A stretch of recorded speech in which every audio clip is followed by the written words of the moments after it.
তুমি রে বাংলা কে? তুমি তো ভাঙতে গেলে। তুমি ভাঙতে গেলাম, তুমি তালা দিয়েছে পাড়া বেরিবার গেছো কে? পাড়ায় কখন গেলাম? এবার মুক্তা ধরা খেল আলম হাসানের কাছে।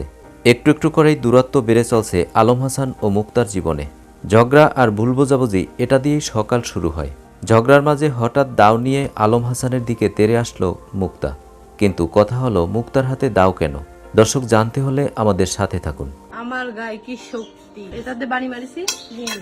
আরে চাবি পাচ্ছি না, তুই কি কর? তো চাবি থুয়ে তালা দিছো কে? চাবি জানি না কনে এনে। ভেঙে হেলাইছো দেখি কিসের বিনে? তুমি তো কলে তালা ভেঙে ফেলতি। তো চাবি কো?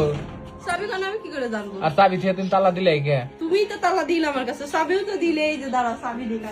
আলম হাসানের দাবি মুক্তা সারাক্ষণ মিথ্যা কথা বলে, তার যা মন চায় তাই করে যায়, কিন্তু আমাকে বুঝায় অন্য কিছু। এমন মানুষ নিয়ে আমি কিভাবে সংসার করব? হঠাৎ আলম হাসানের অনুপস্থিতিতে ঘরের ভেতর চাবি রেখে বাহির থেকে তালা দিয়ে মুক্তা ইচ্ছে স্বাধীন মতো মানুষের বাড়িতে ঘুরতে যায়। তোমার পাড়া বেড়ানির নিশা উঠছে, সেটা কইবা না? দোষ দিলাম আমার। আমি কনে পাড়া বেড়ালাম, আজে বাজে কথা কও তোমার। কনে গেছিলে তালা দিয়া? কত মিশা তারপরে কথা বাড়ির কইবা? মধ্যে কেউ নেই, বাথরুমে যাতে গেলেও তালা মেরে থিয়ে যাবি। দিনে আমি আগে কইছি হানো কই 50টা কথা কইলে তার 40টা মিছা কথা কয়। এইটাও মিছা কথা কইলো। পাশের ভিতরে বেরিবার গেছে, তো চাবি করে থুয়ে তালা মারলে কি তালা এই যে চাবি দিয়ে খুলবো ড্রেসিং টেবিল? আলম বলে মুক্তা আমার কাছে কোনো অনুমতি প্রয়োজন মনে করে না। মুক্তা পাশের বাড়ি ঘুরতে যাওয়া পছন্দ করে না আলম হাসান। এ বিষয় নিয়ে তাদের মধ্যে কথা কাটাকাটি হয়। এক পর্যায়ে মুক্তা দাও নিয়ে আলম হাসানের দিকে তেড়ে আসে। দর্শক, কেমন লাগলো আজকের আপডেট পেয়ে অবশ্যই কমেন্ট করে জানিয়ে দিন। আর ভিডিওটি যদি ভালো লাগে তাহলে লাইক, কমেন্ট, সাবস্ক্রাইব করে আমাদের পাশে থাকুন।